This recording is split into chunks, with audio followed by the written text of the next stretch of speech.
Kenny Porter and Baldemar Rivas unleash the furies of Apocalypse onto Earth as the newly arrived Kal-El tries to befriend Earth's heroes before it's too late.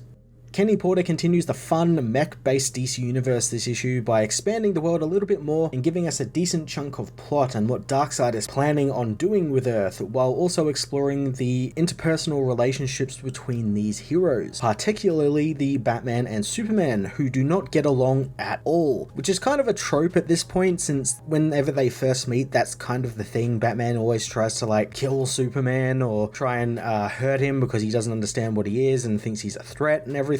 But I always love seeing it happen, especially when there's something new added into it or an extra aspect added into it. And then in this case, Batman doesn't particularly like aliens thanks to all of the parademons, as well as it being hinted at that aliens may have killed his parents. So I can understand the hate, but I also like that we're going to see them obviously get past their differences and work together. So it's going to be a lot of fun seeing that happen. On top of that, we also get to see a little bit more about Hal Jordan and John Stewart, and how John Stewart's ring doesn't really react, and Hal has to be kind of his teacher and help him try and figure out how to get the ring to work properly. So that's kind of a fun dynamic there, and I like that they are very much inspired by Pacific Rim, with them both having to pilot the Green Lantern robot together in unison. So that's a pretty cool pull from pop culture.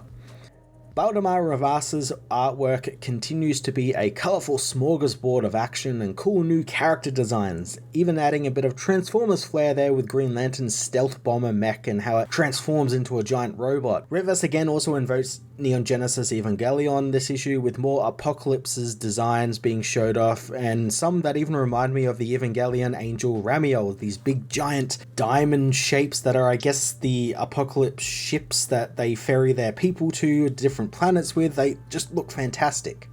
DC Mech issue 2 was another really fun action-filled issue that built out the world a little bit more while also diving into the complicated relationships some of these characters have with one another. I'm going to give this issue a 9 out of 10.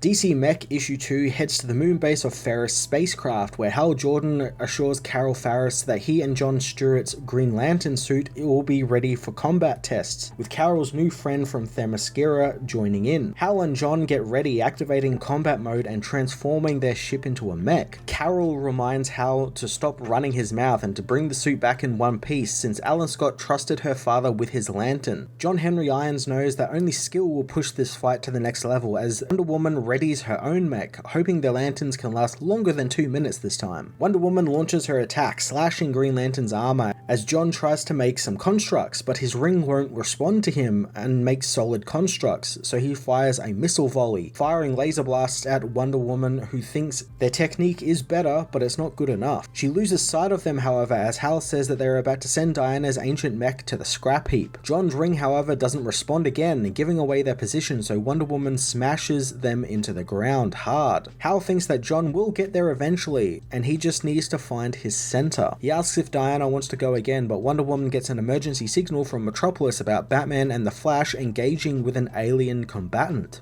Batman meanwhile tries to punch Kal-El, but Kal-El merely knocks his arm out of the way, telling him that he's there to fight Darkseid, and if Batman calmed down, he could explain himself. Batman returns to his mech, knowing the alien has strength enhancements, so they need to take him down quickly. Kellex reboots as Flash runs in to deal with him, but is smashed in the face by the super mech as Batman is blasted into the ground by its booster rockets. Kal wants to leave the planet and regroup, but Kellex says they're only at 25% power and they're not fully recharged yet. As Kal goes to escape though, Green Lantern blasts him into the ground, telling him to stay down as Wonder Woman keeps her sword on him, happy to keep the fight going as Kal leaves his mech, telling the others that he's just there to help and Batman gave him no choice but to fight. Batman tries to attack again, blaming him for the parademon appearance, but Diana stops him, wanting to hear him out since if Kal could really be an ally, then she would like to know. Batman reluctantly stands down, wanting to deal with the interrogation himself, as at LexCorp's base in the Pacific Ocean, Kalibak Kalibak and his Furies boom tube in, told to plunder all of the resources they find. Steve Trevor and his partner Corbett get to their mechs, unable to send out an SOS, but Steve tries anyway, trying to get a contact through to Wonder Woman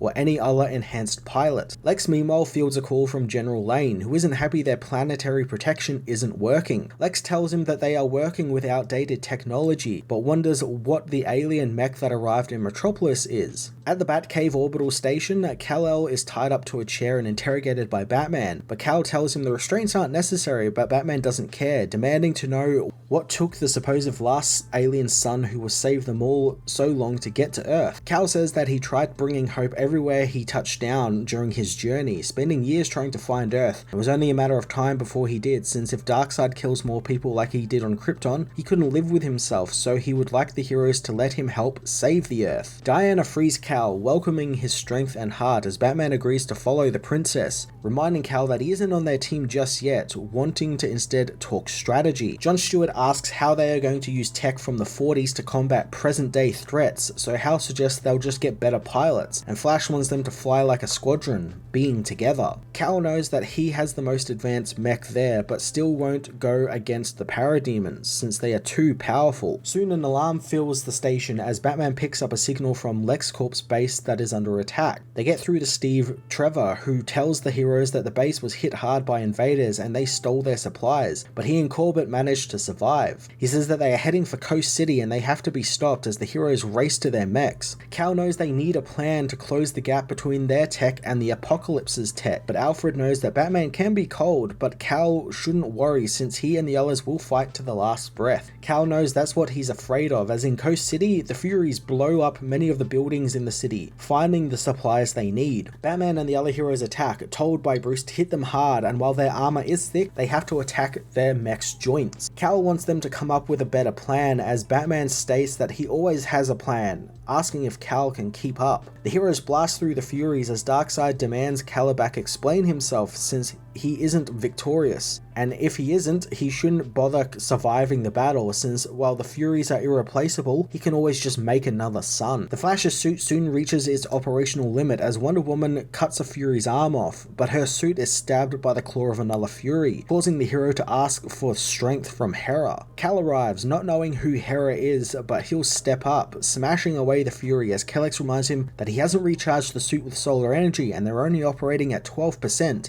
And soon he will be vulnerable. Batman frantically tells Kal that he has this under control, but Kal tries to help Batman, telling him that when he hits Kalibak in the face, Batman has to go low, so Batman reluctantly agrees to work with him, hitting Kalibak with an EMP while Kal smashes him in the face, wounding him. The plan, however, fails though, and Kal's mech is smashed up, slashed across the chest by Kalibak, which causes Kal to begin to bleed from his own chest. Kalibak says that Earth's metals and ores are theirs, demanding the humans prepare for Darkseid and Apocalypse's arrival, as the injured Superman says that he must find the boom tube construction site, falling over unconscious. Batman wants to go after them when suddenly his mech is locked down by Shira Hall, who tells Batman that his playtime is over and he needs to stop piloting like he's smashing toys together. Shira wants to know why Batman hasn't called her, wondering if he's too busy to give his godmother a call when parademons drop from the sky. Hawkwoman helps up Kal, who tells her that he needs to recharge his body and mech with solar radiation, so Shira helps him to her ship, wanting the heroes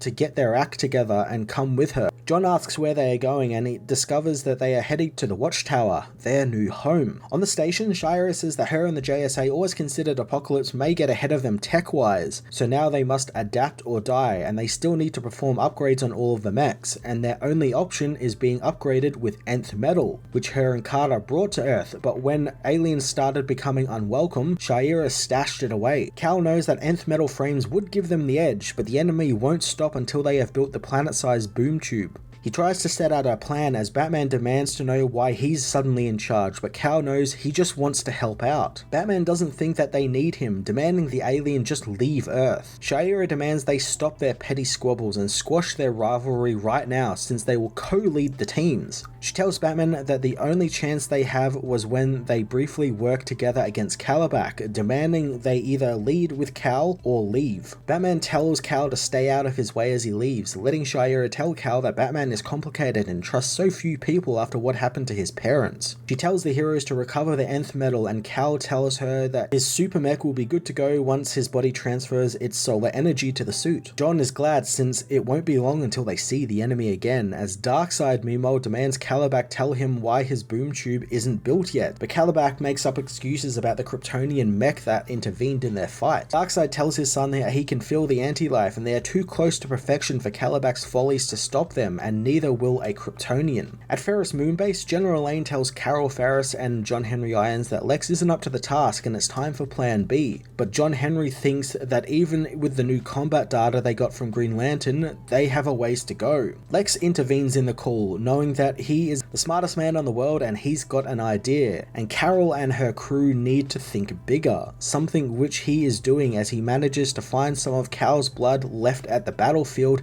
in Coast City.